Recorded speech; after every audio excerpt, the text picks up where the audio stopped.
forgot. I forgot that the Hangout was late, and I forgot that this was late in the. So yep.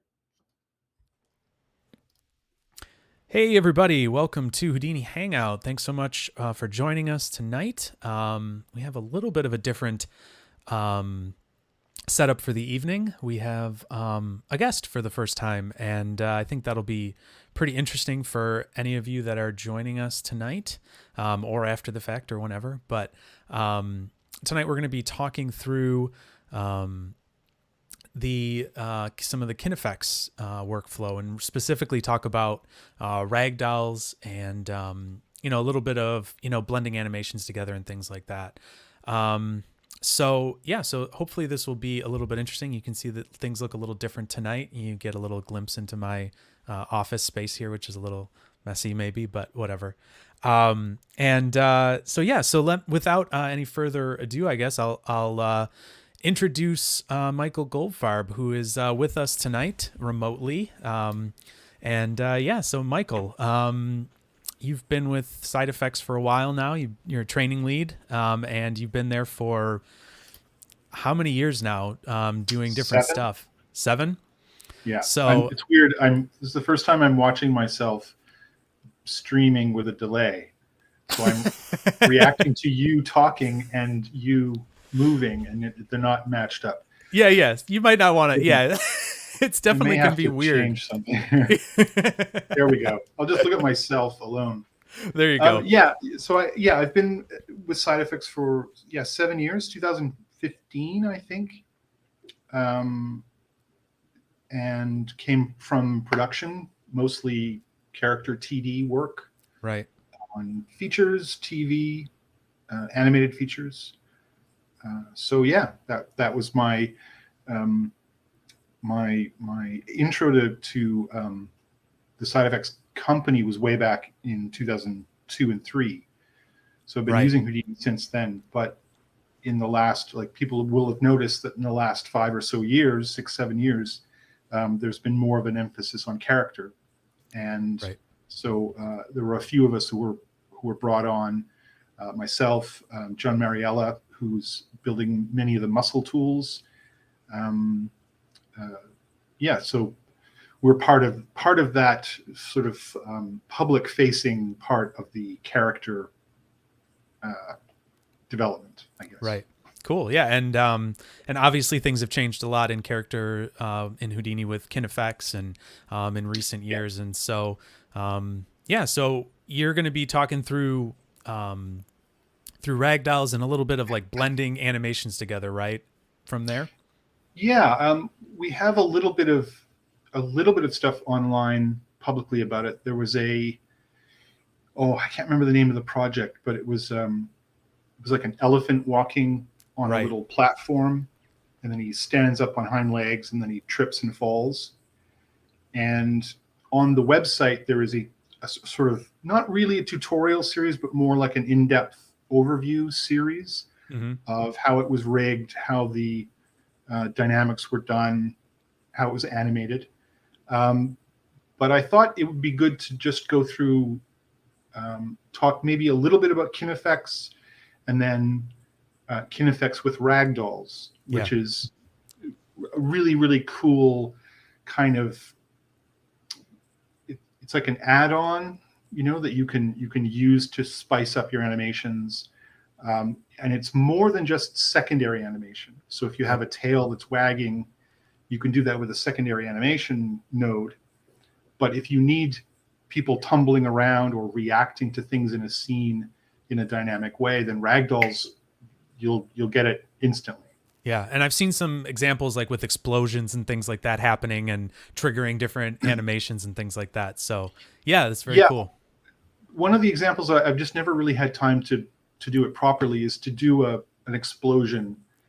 Maybe take one of the examples that we have on the website. What do we call it? The asset thingy? What's that part of the website called? Oh, the asset library that we have or whatever, the download area. Yeah, we have some explosions, some sort of out of the box. Here's an explosion. Just taking one of those and then extracting the velocities from it, and then using those to drive a ragdoll, I think would be a really Yeah. cool demo, and it would be super useful for people. But I've never had the time to do it. Maybe soon. Right. Um, Right. All right. Well, why don't I kind of hand it off to you, and I'll switch us Sure. over here to your screen, and you can start walking us through some of the stuff that you've kind of got in the scene here. So you can take it Yeah. away. Sure. So maybe the easiest thing first up. Why I have this giant thing here.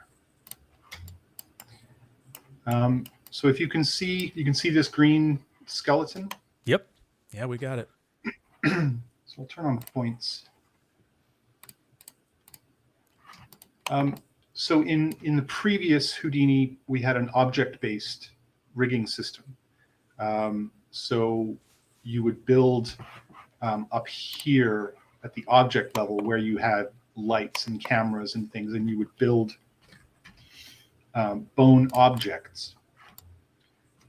And then based on the rotation of those objects, you would drive the deformation inside your geometry. But with KineFX, we've changed that to a joint system, and those joints are represented by points. Just turn on giant point numbers. And so each of these points, and it'll sound simple, but it was actually a huge amount of work. What we've done is given these points 2 new attributes, and then a whole suite of tools that can read and understand and manipulate those attributes. And those 2 attributes are a name and a full transform, like a 4x4 transform. So now you can have, shoulder joint and elbow, wrist, etc., as an attribute on the point itself. And each of those has a transform. Then the tools that you use will, they have this understanding of what a transform is. You can give them a rest transform, and any new transform that you get, now you have a difference, and you can use that difference to deform your geometry. So much like every other application that uses a joint-based system, that's basically how it works. And so you have a hierarchy of points, and I think if I can do this, turn that off. But so here's Eric, and he's being brought in using a FBX character import node. So this node will allow you to have the mesh as well as a rest skeleton and an animated skeleton. But if what was I going to do? I can't remember. One second. Just throw it a null here. If I come off of the animated skeleton, you can see that there he is. So you have this hierarchy, and I can open up a new pane type in animation, rig tree, and you can see that the points and polygon lines that are coming through here are actually in a hierarchy. So you can see that, root, pelvis. I'm not sure if you can read that, but yeah, I got it. Pelvis, hip, knee. And so this is very new. This is completely new to Houdini in KineFX, being able to define this structure. And so with these 3 things, a named point that has a full transform, and that these, that these points can be put into a hierarchy, which is represented here by these polylines, really just visually. That is the basic definition of a skeleton. And with that, you can then do all the animation things that you want. Without this, you could animate by moving points around, but you wouldn't be able to build IK systems and any of that stuff without an enormous amount of work.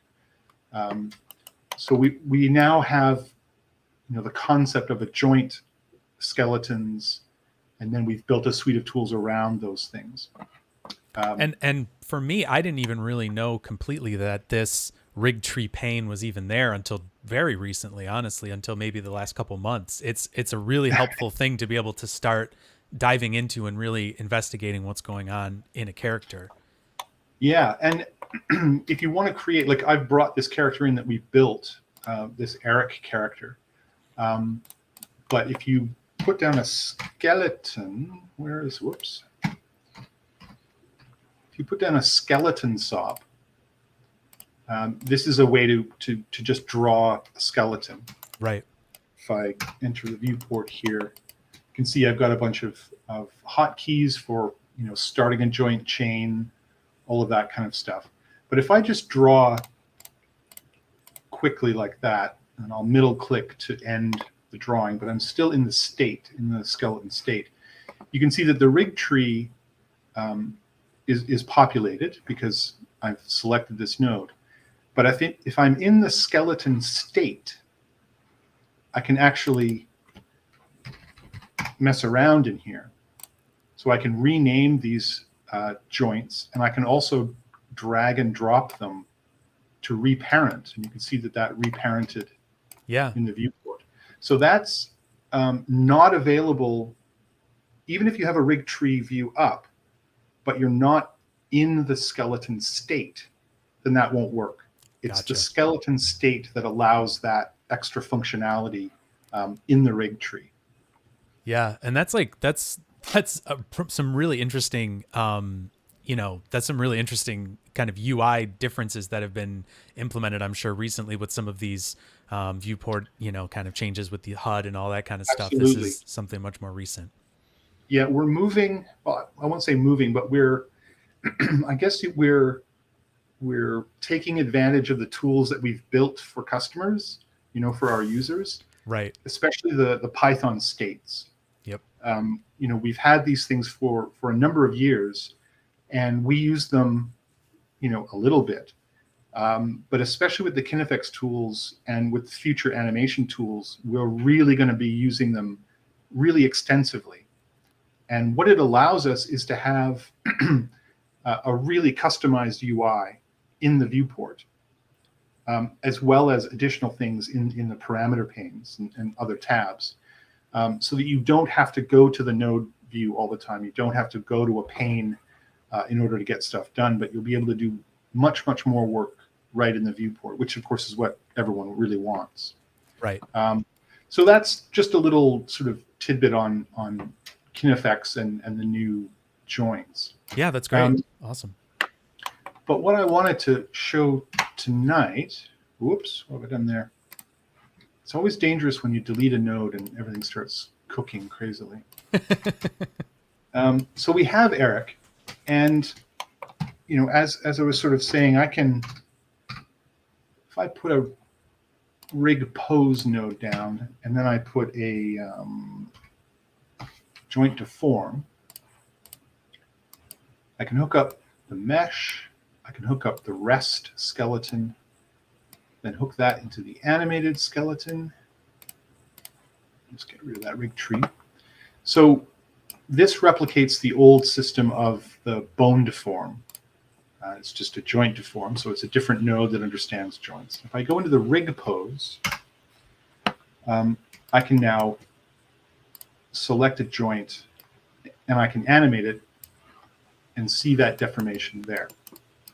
And that's all well and good. You can animate, you can do whatever you want. But if you want dynamic behaviors, as I mentioned earlier, there is the secondary motion. Where is that little fella? Come on. It's probably, oh, there it is. Yeah, so there's this node, the secondary motion node, which takes a skeleton and an optional motion clip. And you can do stuff like lag and overshoot. You can modify gravity, blend between these things, which is super useful. Like if you had a dog character and you didn't want to animate the tail, throw secondary motion on it and allow the animation of the hips to move the tail around. So that can save a lot of time. But when you want truly dynamic behavior, you need to go to a simulation.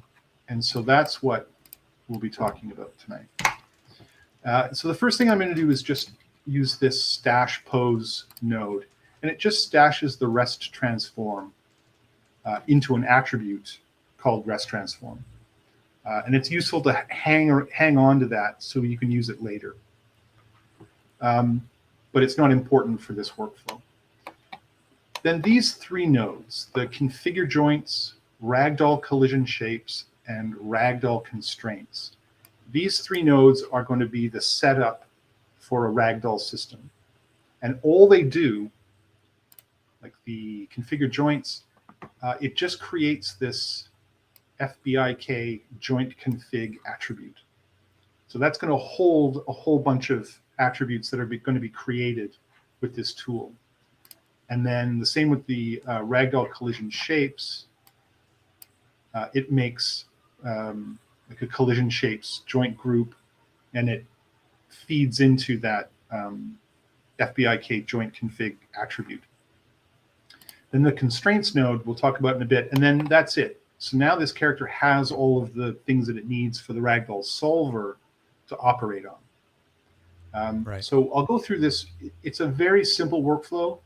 Depending on your character, it might take a little bit of time. If your character has 9 arms, then you're going to be doing more work.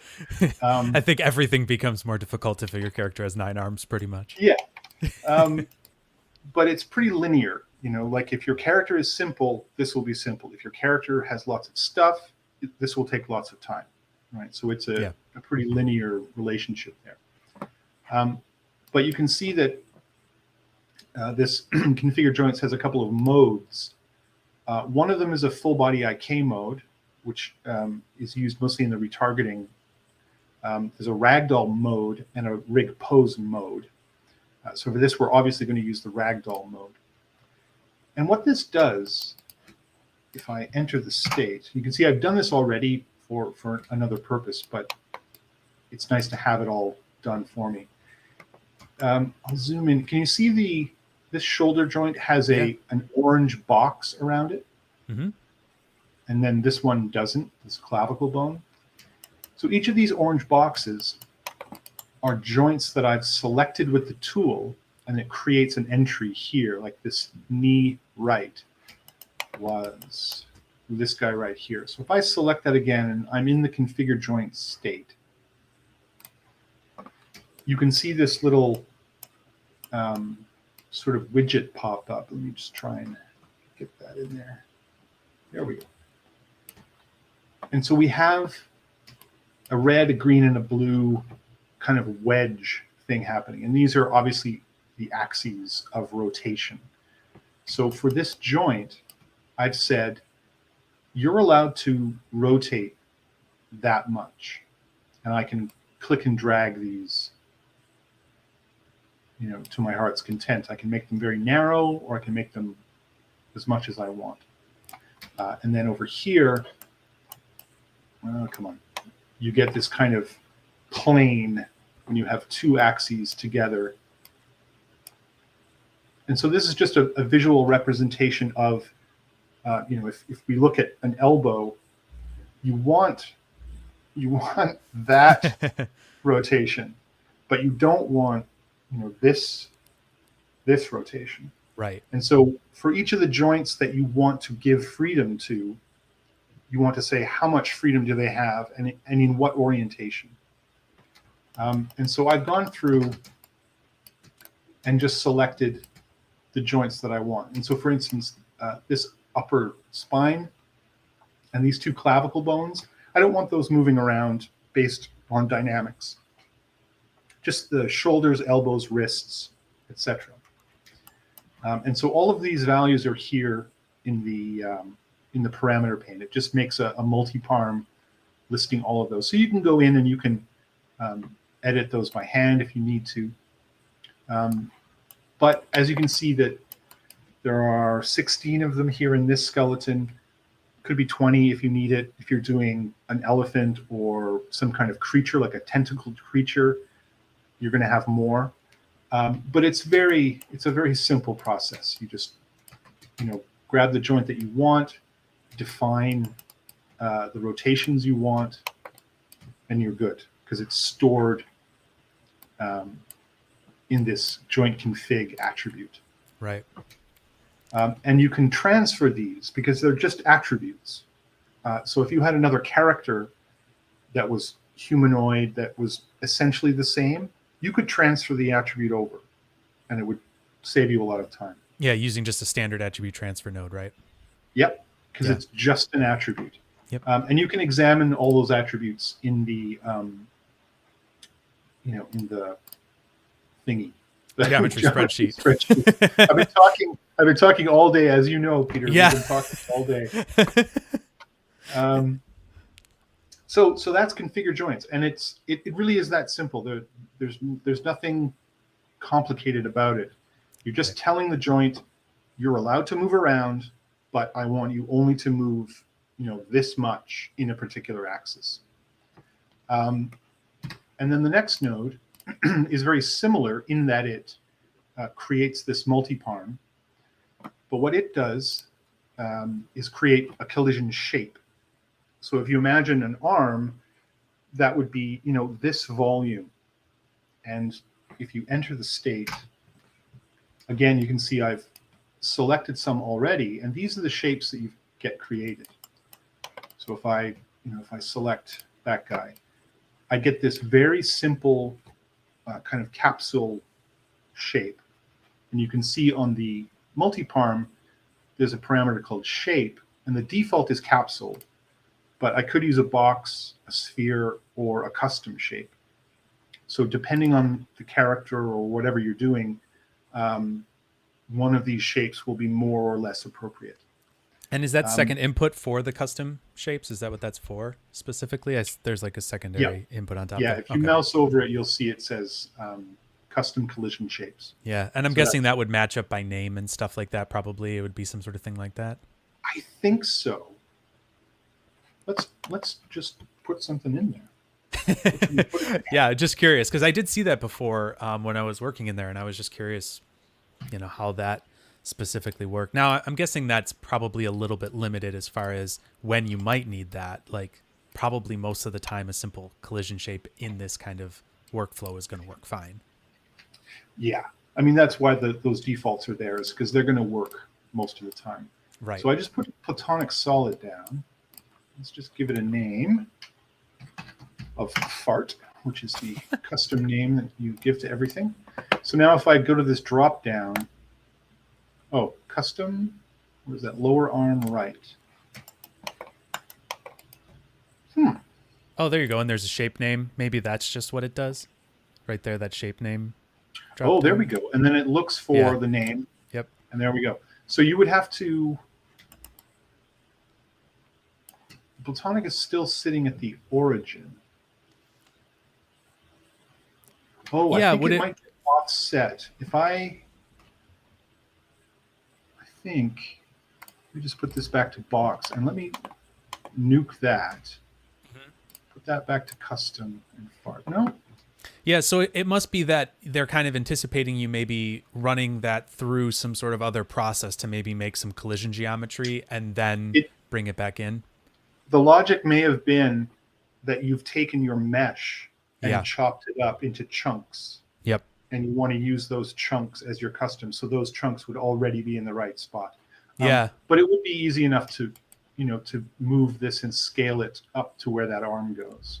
Right. Yeah, for sure. But that makes sense. I guess that's a pretty logical, process there. Although now I mean, it shows how often I've done custom shapes that I don't remember these things. Right. But it does give me the opportunity to show how easy it is to manipulate these. So there's our custom lower arm that we nuked out. So I can just, get it to be something sensible. Whoops, not rotated. And you don't want these shapes to overlap because these are going to be put through the bullet RBD system. So bullet, I think, is really good about, managing intersections. It'll kind of shove them away from each other. But if they start separated, everything will be better. And then, you can template your your geometry and say, okay, well, this needs to be, more like that, and maybe rotate it. So that's going to be good enough for rock and roll. And so again, you just go through, and certainly for a human, the decisions about which shapes to make is really easy, because it just makes sense. A more complex character or a weird creature, you may have to just kind of think about it a little bit. And there is a relationship, I think, between the joints that you configure and the shapes that you make. Mm-hmm. So if you have a configured joint between the torso and this upper arm, then you probably need two shapes that are going to, hinge between each other, if you know what I mean. Mm-hmm. Yeah. So it's all pretty logical. And again, each of these is pretty simple to set up. And that this information is then, again, stored in an attribute. So again, you could transfer this to another character without too much trouble. Yep. And then the Ragdoll constraints node takes all that information and it says, all right, I'm going to establish dynamic constraints. I'm going to, create them. And you have options on, you can display the guide geometry, you can display the constraint geometry, which looked a little messed up there, but we'll see. You can mess around with all kinds of the nitty gritty of constraints, and these all come, I think, from the Bullet solver. Okay. So these are the kinds of things that Bullet allows you to tweak. But I think for regular characters, you don't have to touch any of this stuff. Mm-hmm. And then external constraints. I can't remember what external constraints means. Oh, I think it's like some object. If you wanted to constrain, like if you wanted to pin something down, you could pin it to an external constraint. Okay. And that would probably be some sort of like other rigid object that might need to be pinned into the simulation or something like that. Yeah. Okay. Like maybe if this character were falling off a cliff, you might constrain the hand to the edge of the cliff so that the character could still wobble around, but the hand would keep them, on the edge. Oh, that's really interesting. Yeah. That could be something neat. Yeah. And again, that's something that's coming from the whole Bullet solver suite of tools and abilities that you have in Bullet. Right. And then, we're kind of done. Yeah. So on this rest geometry, now we have, can you see the pop-up there? Yep. Seeing it just fine. Yeah. Oh, okay. So we have an FBIK joint config, and this, as well as a group, but this joint config holds all of those attributes. It's just a big list of information about how we want this character to react during the simulation. And so it's really just just two nodes, and then with the joint config to wrap it all up in the right form. Right, because you usually don't go in and tweak too much in the Ragdoll constraints, the last in that node, right? You just kind of leave it by default, and if you need to, you could always go in and tweak something. And honestly, like this internal constraints, like bias factor, randomness, relaxation factor, these are things that you wouldn't want to play with unless you actually knew what they did. Right. And I don't, Yeah.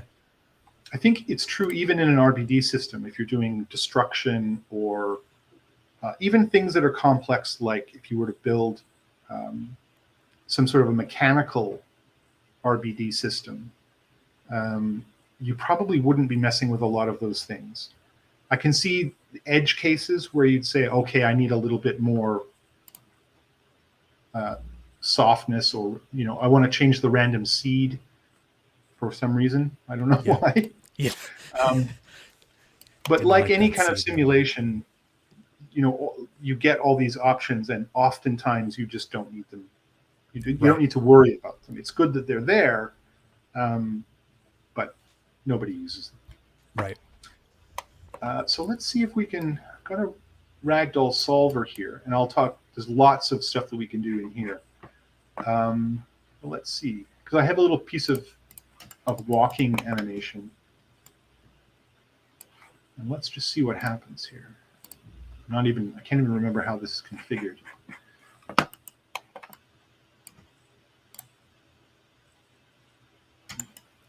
Oh, it did something. What Yeah, did he it do? fell. I think it's because yeah, I've created this box, just a simple box stop, and I'm using that as a trigger.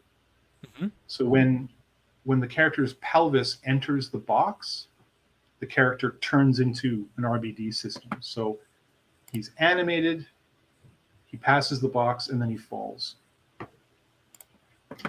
And Cool. and I'll go through how to do that in just a second. So we can see that it's working, and Yeah. we could take the result of this, which is the skeleton output here, and now that's our animated skeleton, and we could put it into a joint deform on the third input. But we'll go through a couple of more interesting things, and then I'll show you how that works. Okay. Let's see. So off of the constraints here, I've got a bunch of examples. Let me see. I think this one. So this one is the object bounds. So I've made this box. I'll template that. Actually, no, just template. And I think on this solver. Oh, there we go. That ground plane geometry. Just remember that there's a ground plane geometry there. Right. Hey, Michael, So do you think you could actually switch up that skeleton to maybe like blue or something like that? Just something that stands out just a touch more. I think you can. Can you just throw a color stop down? Is that I should easy? be able to. Right. I think that's easy enough, right? Yeah, let's see here. Where is that going? Is that the skeleton?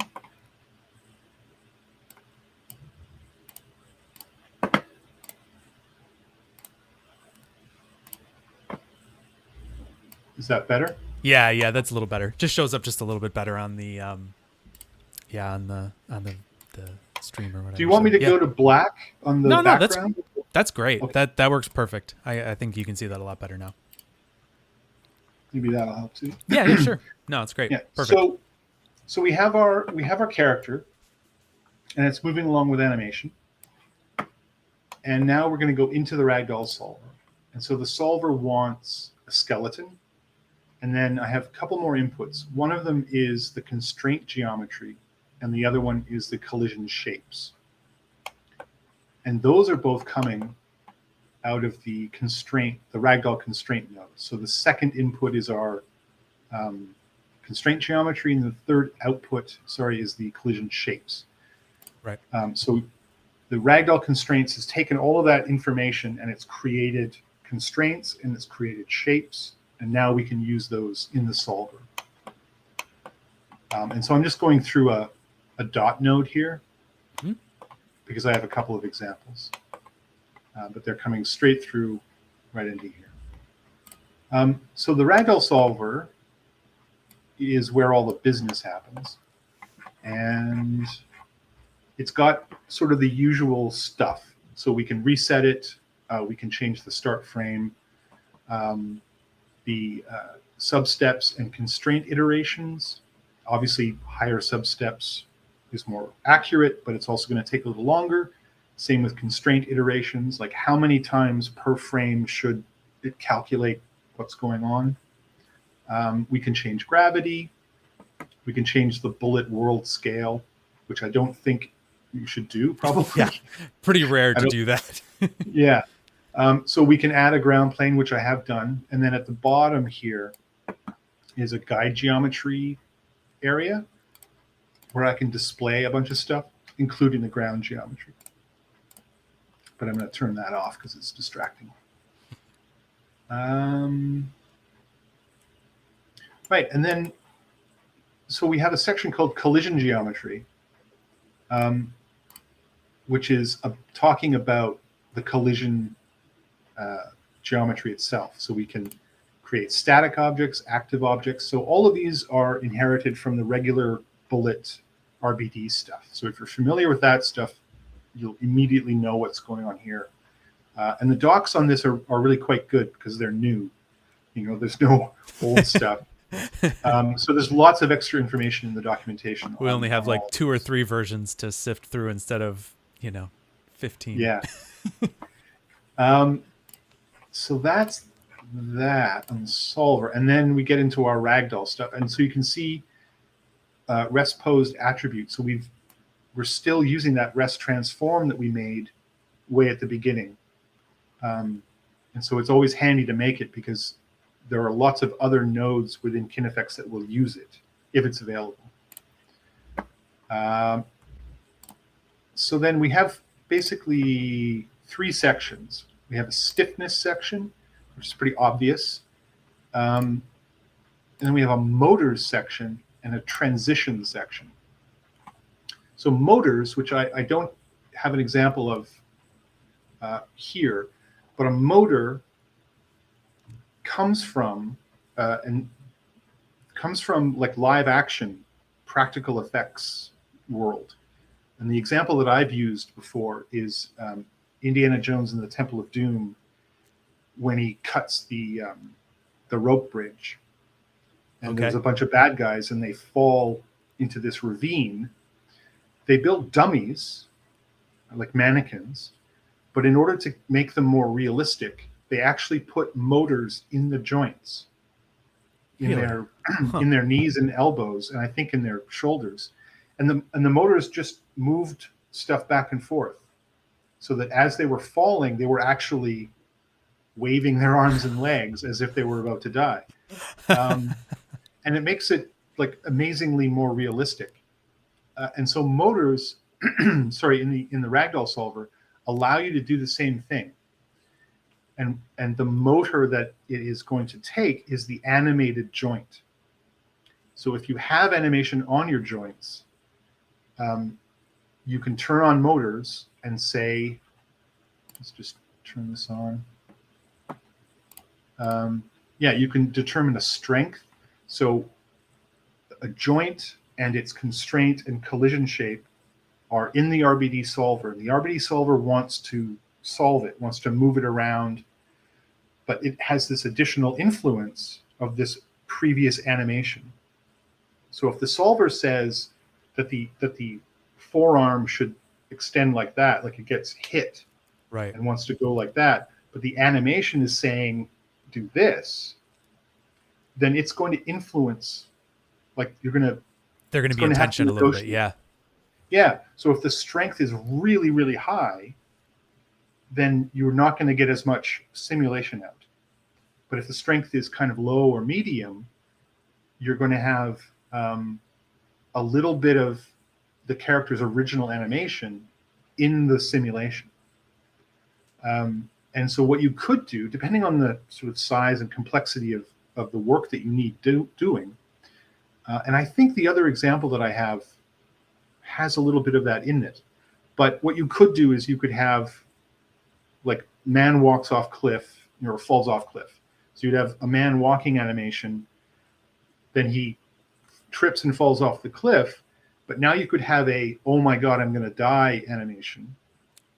Right. So you blend into that and use that as a motor for the RBD. Yeah. That's really a really interesting thing. Yeah, you could trigger that change at that moment, or however, by some so he would blend from the tripping to like a panic. flailing. Yeah. But the RBD is doing most of that work, and the flailing is just sort of an additive on the simulation. Right. So he might be tumbling or something like that, but then his arms are kind of moving a little bit as he's tumbling instead of it just being totally limp. Exactly. Yeah. Yep. So that's what motors are all about. Okay.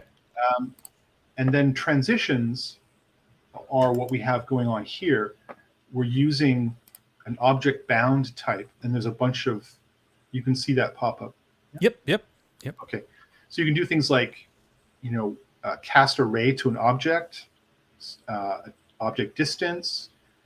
You could use an animated parameter, custom vex expression, or other RBD impact data. And what this transitions parameter says is if a condition is met, so for instance, object bounds, then turn on the ragdoll. So in this case, I'll line this up. The animation is still in control here. And if I move forward, he reaches a point where his pelvis joint passes, because I've said compute locomotion source is the pelvis. So when the pelvis crosses the bounds of the box, the RBD kicks in. And so that frame, it should be in. And then now he's ragdoll. So he's inherited the velocity from the animation, but he's now completely at the whim of gravity. And you can see that his knee has hit the ground, so that the joint has stopped because the collision shape has hit the ground plane. And we can step forward, and so he just clunks and falls to the ground in a vaguely natural way. Yeah. The one nice thing about using motors is that it can, when you switch to a ragdoll, it's like turning off a switch in somebody's head and they just fall down. Right. But using a motor, you can impart a little bit of, that this person hasn't gone unconscious, they've just fallen over. Right. And those are two different behaviors. And did you say that your other example will have maybe a little of that in it? Yes, I think so. Okay, cool. Yeah. Well, then, yeah, we can, because somebody mentioned that, the motors seem advanced and they don't really understand how they work. So I think if there's just a little touch on that, I think that would be awesome, just to kind of see that in action a little bit. So yeah, that's awesome. That'll be great. Yeah, I think the key to motors is that you can think of it as motors are just animation, whatever that animation is. So that's moving a joint back and forth, let's say. Your RBD sim also wants to move the joint somehow, depending on the sim. So now you have two competing animations, one from the animation and one from the ragdoll. And so the motor parameters determine what blend of those two do you use.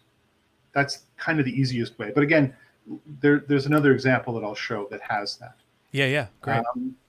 And so that's kind of it, right? Like we could use all kinds of different methods to turn this guy into a ragdoll. If he gets hit by something, then he turns into a ragdoll. Or if he crosses a line, turns into a ragdoll. Or you could have some other event like a keyframe, because that's the frame that an explosion goes off over there, and 2 frames or 3 frames later, this character gets hit by the explosion. So you would determine that frame and then set that as a animated parameter transition type. So you could work out your timing quite well.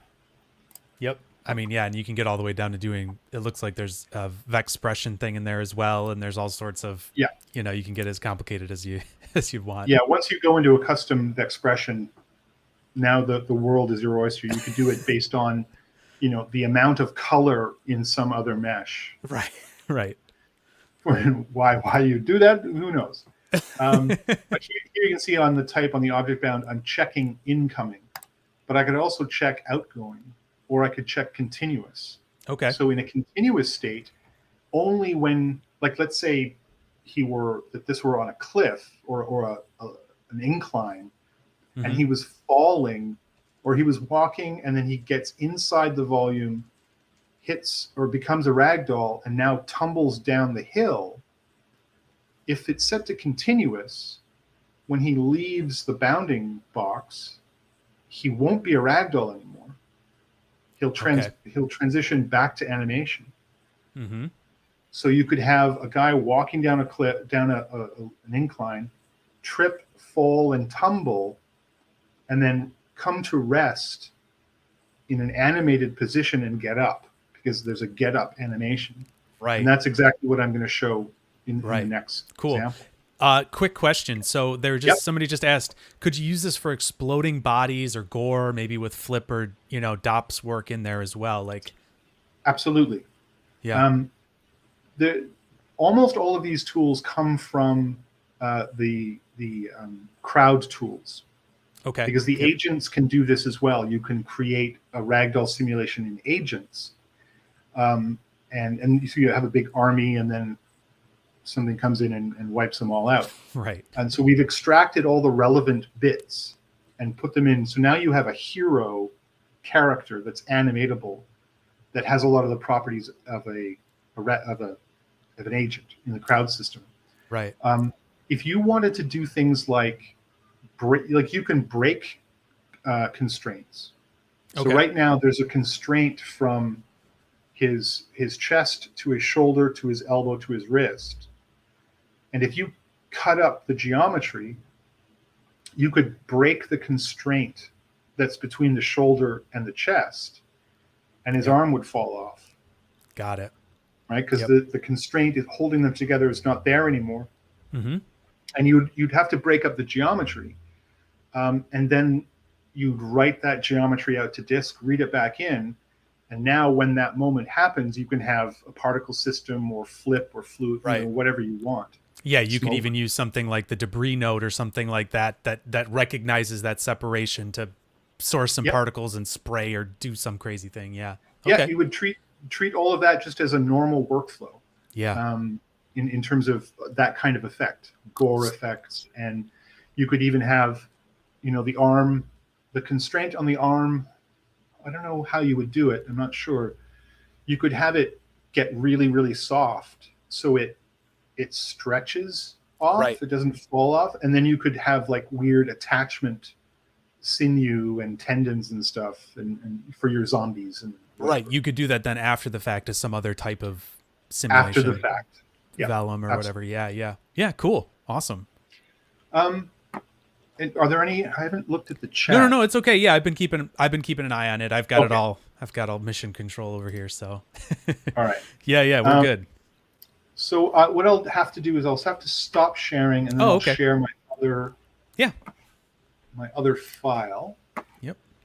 Boop. So again, for anybody that's joining us here, we're Michael Goldfarb is joining us. He's one of the training leads along with me at SideFX, and he's been working in characters for a while, for many years now, and in industry, and also on the SideFX team, helping develop tools and things like that. So, we're talking Ragdolls and KineFX and all that kind of stuff tonight. So, kind of first time having a guest on the stream, but he graciously offered to come in and do that. So, yeah. So, let me. What's that? Very gracious. Yeah, I know. We've been doing a lot of stuff all day. I'm the lunatic that does this normally, but you're tagging along with the lunatic tonight. So, yeah. All right. So you've got the other thing back up. So I'll just hand this back over to you then. Great. So a lot of this is what we've already covered. Right. We have this little dude who is animated, and I don't know if I have a camera on him. Oh, maybe I do. So this guy is animated just up in the air, and he's just traveling, and he travels through the ground plane. And if we follow him with the camera, we can see that he's doing this I'm falling animation, right? He's just windmilling his arms and legs. And then in this subnet, I've done exactly that same workflow that I showed earlier. I've stashed the pose, mirrored the pose for some reason. That's where the mirror point comes from. Remember earlier I was saying I couldn't find it, but that's where it comes from. Anyway, configure joints. So he has joints configured. for their rotational limits. And then he gets shapes. I don't know why his head's so huge, but anyway. And then the Ragdoll constraint node, which binds all of that together into those attributes. So that's exactly the same as it was before. And Michael, the reason that it jumped back to that, rest position is because there's a rest position saved, right? Yep. Okay. Yeah, exactly. And then the animator that we have at SideFX, I asked him to make this, falling animation, and he was nice enough to do it. And then he put a loose configuration and a stiff configuration. So there's two versions of the Ragdoll solve. One is very loose and one is very stiff. And so I'll show you the loose one. Don't need to see that. And actually, cool. So he's above the camera right now, and he'll come into frame and hit the ground. Okay. So you can see how very loose he is. I'll run it again. Probably goes pretty fast. So you can see that he hits, and yeah, he just folds up like an accordion and then bounces out and down. Right. And now I'll show you the stiff one. And so this is just playing around with the motor stiffness and the motor parameters and the stiffness. So stiffness of 2 is much stiffer than the other one. So this one, so you can see that he hits, but he doesn't. Yeah, he doesn't quite fold up as much. Yeah. And I'm not sure if it comes across on YouTube, but maybe I can get a better angle. But if you watch this arm,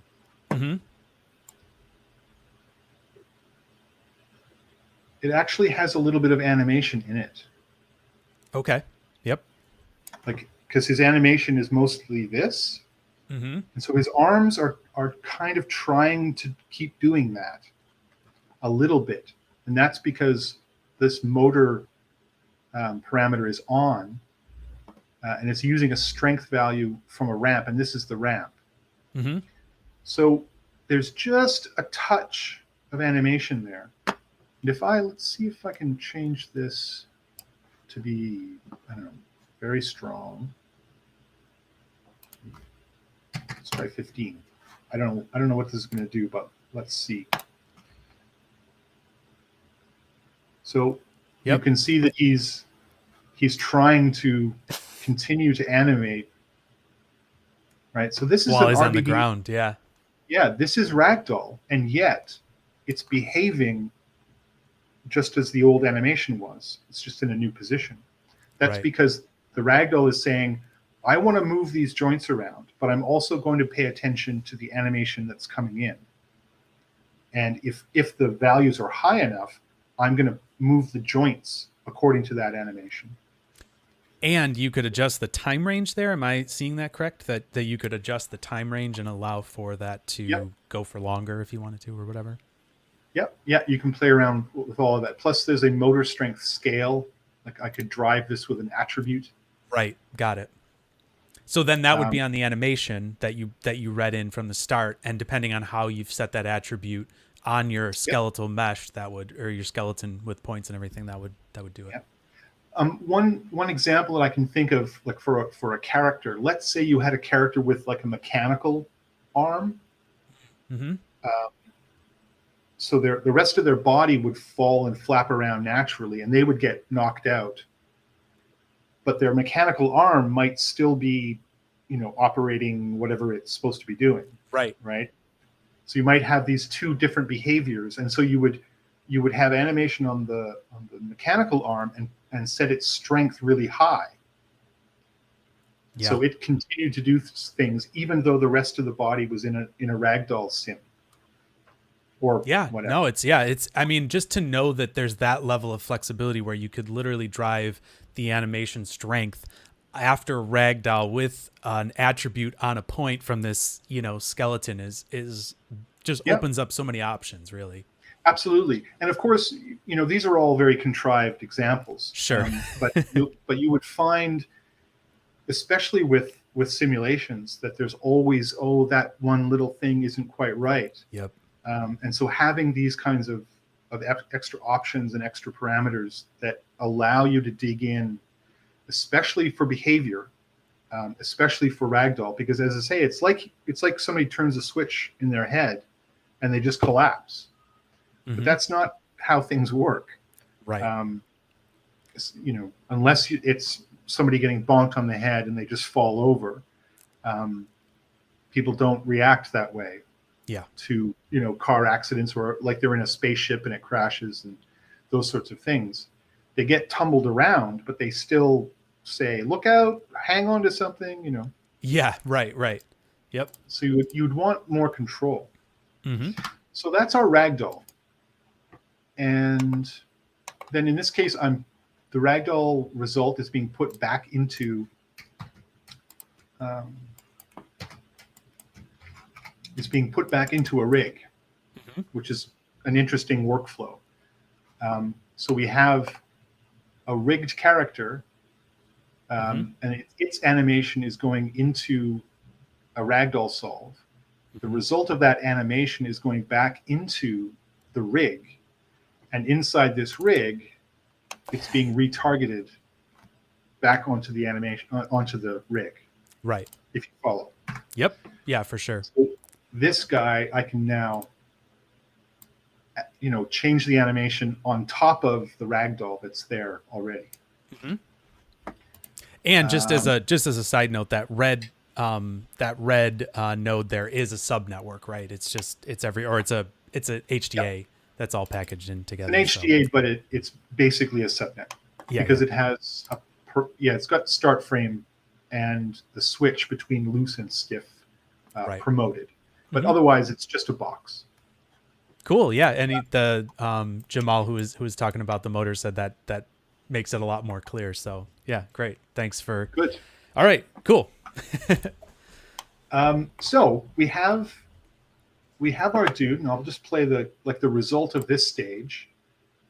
So there he goes. He clunks onto the ground, and that's the loose one. So he's very floppy. But now at this point, what do you do with him? Well, you could go in and animate him, but what if you have a stock of get up animations, which is something that I asked our animator to do as well. Get up from face down and get up from lying on your back. So I've taken the animation out of the ragdoll, and I've converted it with a motion clips SOP into a motion clip.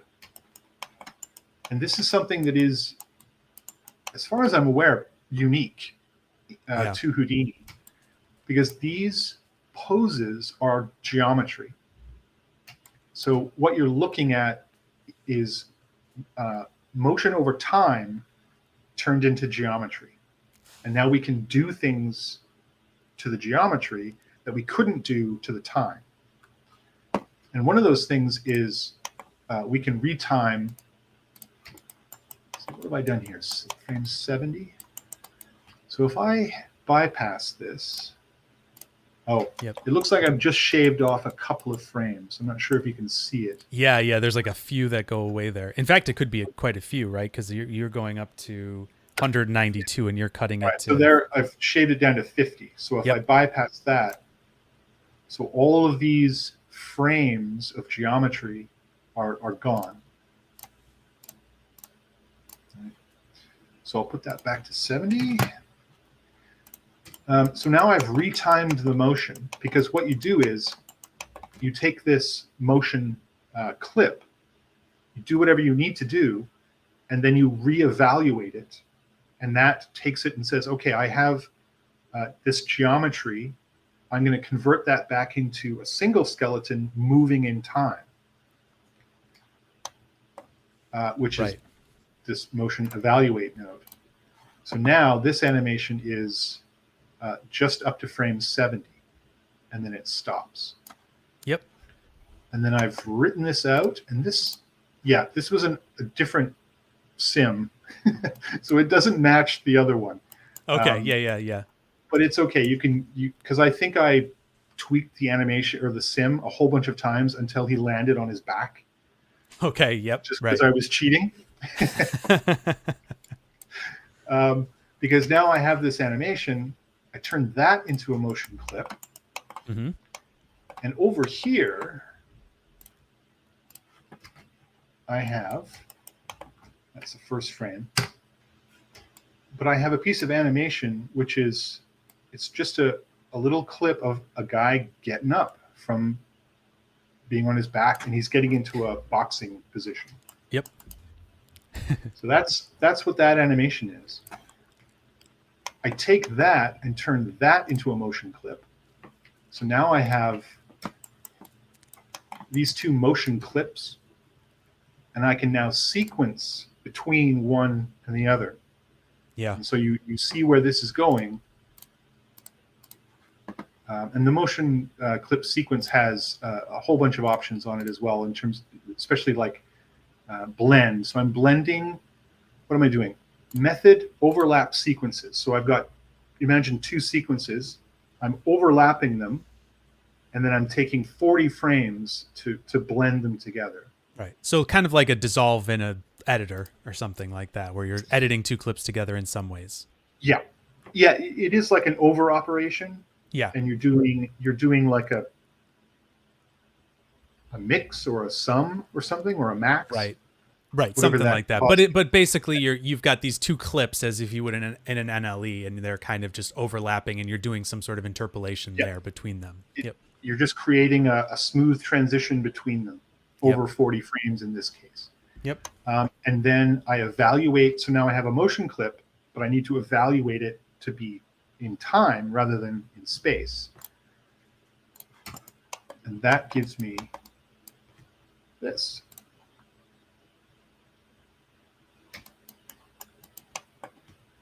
So he falls onto his back.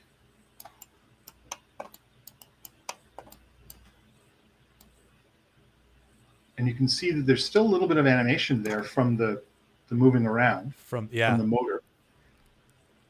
And then he blends into getting up. Yeah, and you can see that switch when it turns white, because the color's different. Yeah. So then I can put that into the animated input of the joint deform, or actually this is going back into another rig. So boom, falls on his back. Oh boy, my head hurts. And now he's ready to go. It's amazing how smooth that is, with, if you have somebody that's doing some hero animation and you're doing the ragdoll stuff. I mean, anything is possible at that point. You can make things flop around and do all sorts of stuff. Yeah, for sure. Because you can imagine that if you're doing a lot of work with mocap, or you have a pipeline where you have a lot of animation clips online, like just stored, you want to use those, because why not? You don't have to animate. And animating this by hand, it would require someone deciding that, okay, that is the last frame of the animation. All right, now send this to the animation department and tell them, to animate this guy getting up. But I just grabbed a clip from my library of a guy getting up from lying on his back, and I just blended it. Right. And so that getting up to fighting stance might be one of hundreds of getting up animations. Yep. It might be getting up with weapon, getting up, scratching your head, whatever. Yeah. Feeling woozy or something. Yeah, sure. Yeah. One thing I noticed real quick, Michael, was when you blended those together, you saw the two different, if you go back to the point where you have the two motion clips and you see them together, like side by side, you kind of went, here's this motion clip, motion clip 3, and then motion clip 2. And then from there, when you go to motion clip sequence, it looks like the one moves there. See how it kind of changes where it is?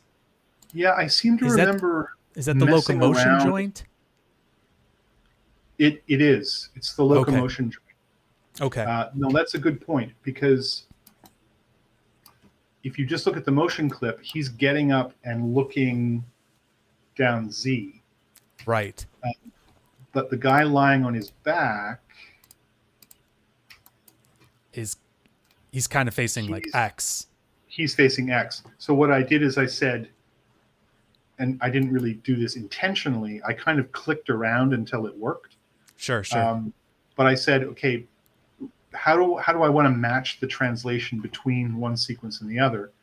And I could do a custom joint, but I knew that I had a locomotion joint, which is the pelvis. Yeah. So I said, use the locomotion joint.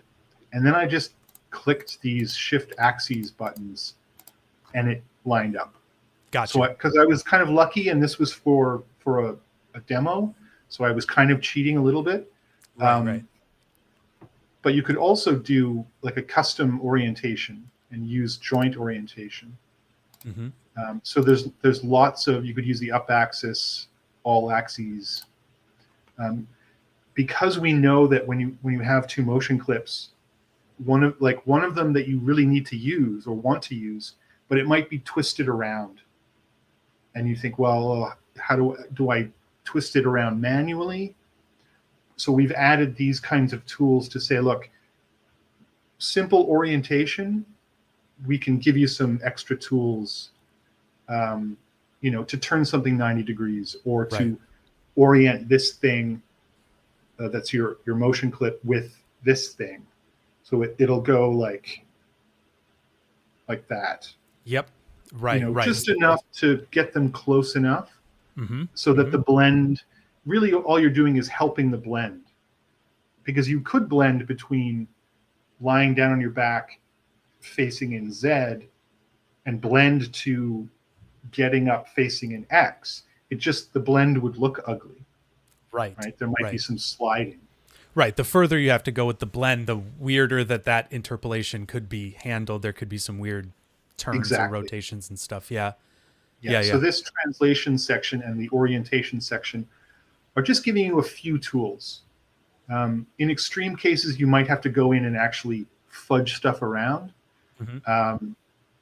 But as you see here, all I did was poke around until it kind of worked better.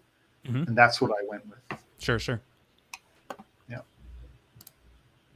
So I think that's kind of it for me. Cool. It's a really, as you say, it really opens up a lot of ideas that you wouldn't necessarily think to do because they're difficult and time consuming. Right. But if you've got clips or you have an animator who can do I think the animator took an afternoon to do the falling and then the two getting up animations. Mm-hmm. And you fed him back the start position for those getting up animations, or no? No, he just started. He just started with him laying down and then got him up. Yep. And because I knew that I'd be able to reorient him and move him around to get him into good position to blend from the end of the ragdoll into the beginning of the animation. Yeah. I was thinking of one other thing that I was going to ask. Shoot. No, it's gone. Well, no other questions. Okay. No. That was really it. Just a lot of people saying like, thanks for it's a really great resource and thanks for doing it and stuff like that. So, yeah, for sure. I mean, this obviously is opens a lot of. Oh, that's what I was going to say. You were talking about flexibility and stuff like that, and I think the thing to remember maybe in all of this too is that KineFX doesn't have to be just for characters and things like that. Like you could use that to rig anything. You could rig a robot arm. You could rig all sorts of different things with it, right? Anything you want. Yeah, absolutely. It's super flexible. And so really in that sense, you could do, you could have some sort of, if you had something that was like quasi soft body, but you wanted it to go super quick and it was just like a little tiny thing and it fell down and then maybe you wanted to animate it in some way, like Yep. that is all on the table with KineFX. It's not just, right. I mean, it's not just characters. So, Yep. and I think I think we were talking the other day, and I was saying that one of the sort of really cool ideas that I don't think I've really seen anybody do, but is doing foliage, like bushes, mhm. uh, as agents. So you actually have a you have a good model of a bush, and you rig it with KineFX and turn it into a ragdoll. So you could have, and then if you put that into the crowd system, you could have thousands of them, and they would all react dynamically to characters or vehicles moving through those bushes, um, really very cheaply Right. and efficiently. Right, because it would be like an RBD sim, but on foliage. Yeah, that's really, Yep. yeah, that's pretty interesting. Yeah. Yeah, and And I'm sure as studios adopt newer and newer versions of Houdini, that could be something that we might even see more and more as these tools become, yeah. updated in their tool sets. Yeah. And imagine also one kind of workflow that I think a couple of people have tried in the industry is you have, let's say you have a wall that you've smashed with an RBD sim, and so you have all the chunks falling down and settling on the ground. Yep. Um, those are usually packed primitives, which are just points. Yeah. You put them through a rig doctor, which is just a node in the KineFX toolset, and that turns them into joints. So you could then use the result of your rigid body simulation, and you could subtly add animation so that those rocks fall exactly where you want, into a Ah. configuration. So you can add and you can rig a rigid body simulation, if you know what I mean. Yeah, yeah, and then animate that to Yep. land, like you said, kind of sculpt where this landing of this thing is. Not Yeah. that you can't already Well, do that in some ways, I guess, or whatever. But but imagine then that you have a character, like a wall collapses into all these little chunks, and then you say, okay, we need a character to pick up this brick right, that yeah, fell from yeah, that wall. In a normal pipeline, that brick would have to be taken from the effects workflow, sent to rigging, be rigged, right, given to animation. But if you took the point that the geometry was sitting on, right, the packed primitive, all you do is you turn that into a joint, and now it's rigged already. right, right. Now, yeah, I'm seeing what you're saying. Yes, yes, Yeah. So if the animator just has to put the hand down, you create a constraint between those two joints, and now you're done.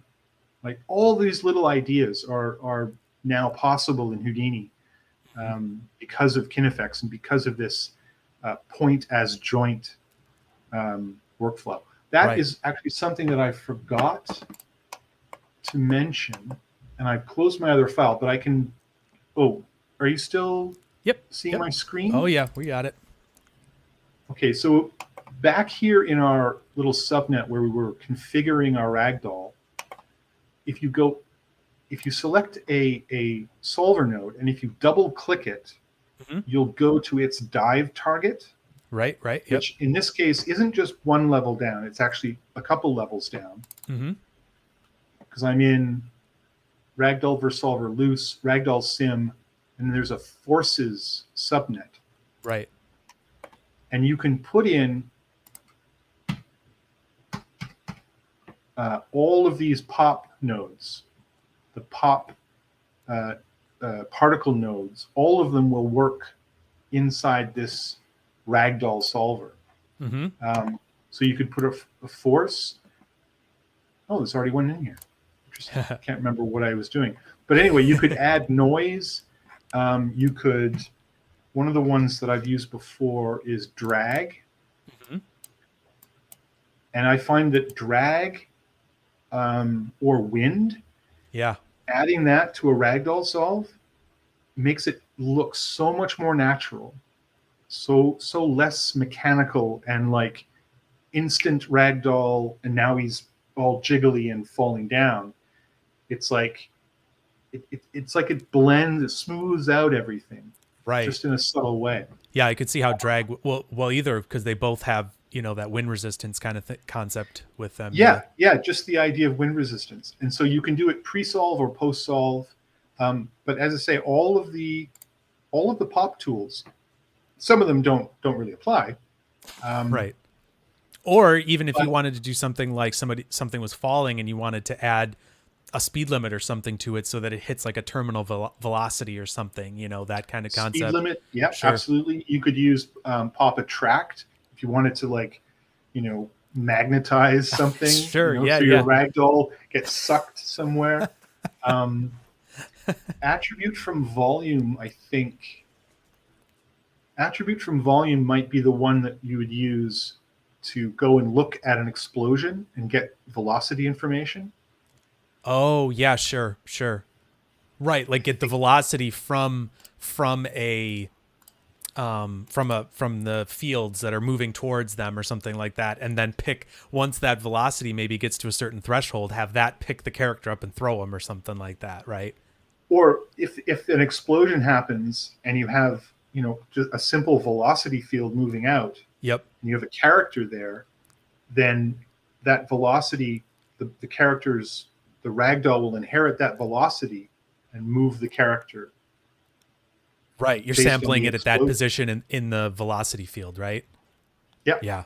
Yeah, Yeah. that's really cool. Yeah, I mean, again, that opens up so many options when you start to think of the rig as points as opposed to its bones and it's this whole complicated convoluted mess. Like it simplifies a lot. Yeah. That's cool. Yeah. And it also, going to a joint-based workflow makes the interoperability with other applications so much smoother. Right. It was almost impossible before, but now an FBX exported from KineFX, you can throw it right into Unreal. You can Yeah. send it to Maya, and you don't get the rig, you don't get all the constraints, but you get the skeleton that has animation on it. Yeah, and just to tease that a little bit, one of the things that we're going to be doing in a couple weeks here, as SideFX, we're going to be doing some live events, and you're going to be doing a presentation at that event on Yep. metahumans, right? That we've both kind of worked on together. Yep. Yeah. And Taking a metahuman out of Unreal into Houdini, doing some of this, and then back into Unreal. Mm-hmm. Yeah, and that'll eventually be live on the website too, as far as I'm Yep. understanding, correct? So, Yep. so that'll be something cool that if I'll make sure to highlight that on this channel and stuff like that in the future. Just a real quick thing too, maybe before we wrap up, just someone RL in the chat was just saying, I love not having to paint weights for a rig. Now that's not totally true, right? Because Right. you do have to have weights, but there are some quick and dirty ways of doing that with KineFX, correct? Yeah, absolutely. And don't feel like you have to go far into that, but just to conceptually talk about it maybe just for a in second. general, if you're rigging mechanical things, there's tools that will, basically constrain a rigid thing to a joint. So automatic, no weight pinning there. But the biharmonic workflow has been rewritten so that it understands joints. Right. And biharmonic weighting is really, really good. It's extremely strong. I've used it, and I'm not a weight painter for characters, and it's done some pretty good stuff just out of the box. So I was like, well, this works pretty well. And the capture, what is it called? Oh boy, joint capture paint is a new tool that is used for painting weights. So it has a new UI, a whole viewport, Python state, very powerful tool, and it's sort of the way forward. So if you do need to paint, the joint capture paint will help you out a lot. Hopefully make it a little less painful. A little less painful. Yeah. Yeah. Yeah. Still going to hurt, but it'll hurt a little less. Yeah. I actually, it's funny. Weight painting was, I think my first real job in 3D was painting weights on like 15 characters. That's all I did every day. And it was okay. I liked it. It was meditative. Right. Sometimes if that's what you have to do, and that's like your zone to get into, sometimes you just get in that zone and do a repetitive task, and it can be fun. Yeah, for sure. For sure. Well, Michael, I'm not going to take, too much more of your time. And obviously I really appreciate you coming on the stream tonight and doing all this. I know a lot of people have been commenting and just saying like, I'm so glad I found this and all this kind of stuff. And obviously these will be up online. I usually keep them online on YouTube. So, feel free to come back and take a look at this stuff if you're doing any character stuff or anything that maybe could be rigged, So, and for the people who watch, your stuff, if we amass enough more questions, then, I can come back and try and address some of those. Yeah, sure. That'd be awesome. Yeah. Yeah, definitely. And if anybody is watching this after the fact and you're on YouTube or whatever, and you want to just drop a comment in the bottom, I'll be able to at least pass the question along to Michael and just say, hey, or if I know it, I'll answer it. But but yeah. So if you guys have any questions or anything like that, we'll kind of go from there. But again, thank you so much, Michael, for taking your time. I know we both have had a long day and had several different events that have gone kind of back to back all day. We've been talking at our computers a lot today. A lot. So to everybody that was watching tonight, thank you so much for coming on and joining us. Again, thank you to Michael. And next week we'll be back to something maybe different. I'll obviously be posting about what we'll be talking about then, but for now, thanks so much everybody for joining us, and right. We'll see you again next time. Peter.